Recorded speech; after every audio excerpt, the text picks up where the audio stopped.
بسم اللہ الرحمن الرحیم الصلاۃ والسلام علیک یا رسول اللہ وعلی آلک واصحابک یا رسول اللہ صلی اللہ تعالی علیہ وسلم۔ حدیث پاک میں آتا ہے، سرکار کی حدیث ہے، یہ جو حدیثیں پڑھ رہا ہوں نا، اس پہ کسی کا اختلاف نہیں ہے۔ سرکار علیہ السلام کی حدیث ہے، جب تم میں کا کوئی سونے سے پہلے وضو کرتا ہے، یعنی باوضو سوتا ہے، تو نیند کی حالت میں اس کی روح اس کے جسم سے نکالی جاتی ہے، اور نکالی جانے کے بعد اس کی روح کو عرش کی سیر کرایا جاتا ہے۔ یعنی باوضو سونے والا کہاں جاتا ہے؟ روزانہ آسمانوں پہ، عرش پہ۔ بولو، اگر آپ جسم سے جانا چاہیں، پہلے تو جسم سے جانے کے لیے پہلا ذریعہ کیا ہے؟ پیر ہے۔ بولو، پیر سے دلیا جانے کے لیے کتنا ٹائم لگے گا؟ ناسک اور ممبئی جانے کے لیے کتنا ٹائم لگے گا؟ ہے نا؟ پھر چلے پیر سے، اب یہ ترقی کا دور ہے تو آپ کاروں سے جاتے تو بھی ٹائم لگے گا، لیکن وضو سے سویا، ادھر آنکھ بند ہوئی، پلک کے جھپکتے آپ کی روح کہاں پہنچی؟ آسمانوں سے گزرتے ہوئے عرش پر۔ اور پھر حدیث میں یہ بھی آیا ہے، وہ عرش پر حالت سجدہ میں ہوتی ہے۔ اس سے باوضو سونے کی فضیلت بھی پتہ چلی۔ میری گزارش ہے کہ روزانہ سونے سے پہلے وضو کر لیا کرو اور باوضو سویا کرو۔ کتنی برکت کی بات ہے۔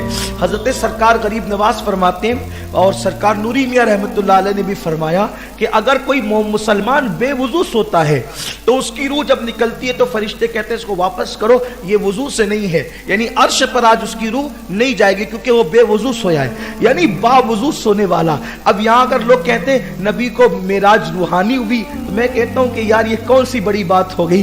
نبی کے غلاموں کی روح روزانہ عرش پر جاتی ہے باوضو رہنے کی برکت سے، تو اگر نبی چلے گئے تو پھر کون سی بڑی بات ہے؟ تو آقا کی کو روحانی معراج نہیں ہوئی، حضور تو جسم کے ساتھ تشریف لے گئے، حضور علیہ السلام تو جسم کے ساتھ تشریف لے گئے۔ میرے آقا صلی اللہ علیہ وسلم کے دیوانوں، باوضو سونے کی برکت دیکھیں، اور بلکہ باوضو سونے کی بات آئی ہے تو سنیے، جو باوضو سویا اور اسی رات اس کا انتقال ہو گیا تو اللہ تعالیٰ اس کو شہادت کا مرتبہ عطا فرمائے گا۔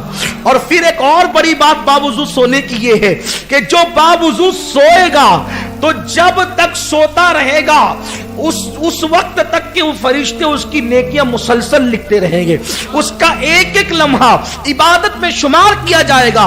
تو جو باوضو سوتا ہے، توجہ فرمائے، باوضو سویا تو اس کی روح آسمانوں کی سیر کرتی ہے، عرش کی سیر کرتی ہے، عرش الہی کے نیچے سجدہ کرتی ہے۔ یہ باوضو سونے والے کی برکت ہے۔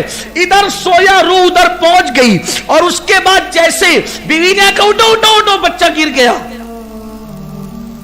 پلان کے تحت تھوڑی کوئی اٹھتا ہے، بولو پلان کے تحت اٹھتا ہے؟ استنجا لگی اٹھ گیا، سر درد ہوا اٹھ گیا، بھوک لگی اٹھ گیا، پیاس لگی اٹھ گیا، کسی نے اٹھا دیا اٹھ گیا۔ بولو سونے اٹھنے میں کتنا ٹائم لگتا ہے؟ کبھی غور کیا؟ ادھر بستر پہ لیٹا، آنکھ بند ہوئی، سو گیا۔ سونے اور اٹھنے کا ٹائم بیان نہیں کیا جا سکتا۔ آنکھ لگنے میں کتنا ٹائم لگتا ہے آج تک محققین نہیں بتا سکے کہ آنکھ لگنے میں کتنا ٹائم لگتا ہے، ورنہ کبھی غور کیجیے کتنا ٹائم لگتا ہے سونے میں اور اٹھنے میں کتنا ٹائم لگتا ہے۔ سویا، عرش پہ پہنچا، روح اس کی، اٹھا، زمین پہ روح آ گئی۔ آپ کبھی کبھی فجر ترک بھی کر دیتے ہیں، کبھی جھوٹ بھی بول دیتے ہیں، کبھی غیبت بھی کر لیتے ہیں، یہ سب ہوتا ہے نا ہم لوگوں سے۔